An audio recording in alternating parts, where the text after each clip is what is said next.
I'd like to do a song that is one of the most splendid examples of English prose that I can possibly think of. Meanwhile, it means little to any of us anymore what the hell the words are about, but I'm going to sing them anyway. Are you ready?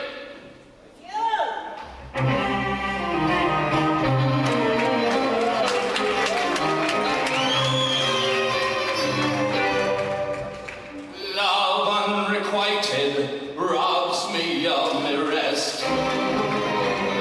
Love, hopeless love, my ardent soul encumbers. Love, nightmare-like, lies heavy on me chest, and weaves itself into my midnight slumber.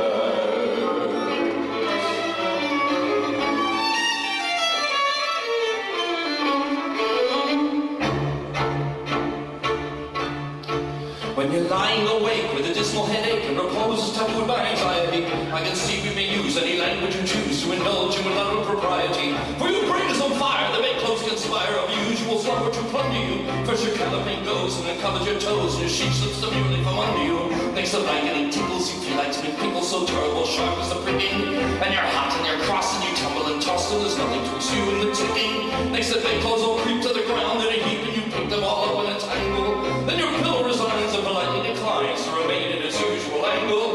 Well, you get some repose in the form of the nose and hot eyeballs and head ever aching, but your slumbering takes with such horrible dreams that you very much better be waking. For you dream you're crossing the channel and tossing about in a steamer for marriage, which is something between a large bathing machine and a very small second-class carriage. And you're slipping a treat, penny ice and cold meat, to a party of friends or relations.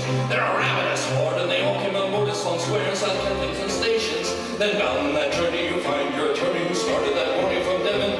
He's a bit undersized, you don't feel surprised when he tells you he's only 11. Well, you're driving by land in a singular land by the battleships of a four-wheeler.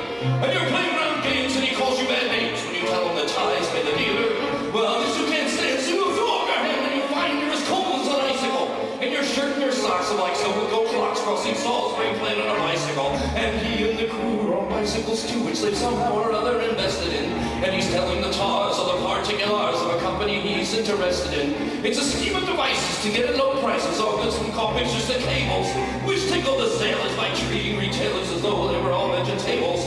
You get a good spadesman to plant a small trade and bursting of his boots with a boot tree, and his legs will take root and his fingers will shoot, and they'll blossom and bud like a fruit tree. All the green grows and tree gives you grape and reapy, cauliflower, pineapple, and cranberry.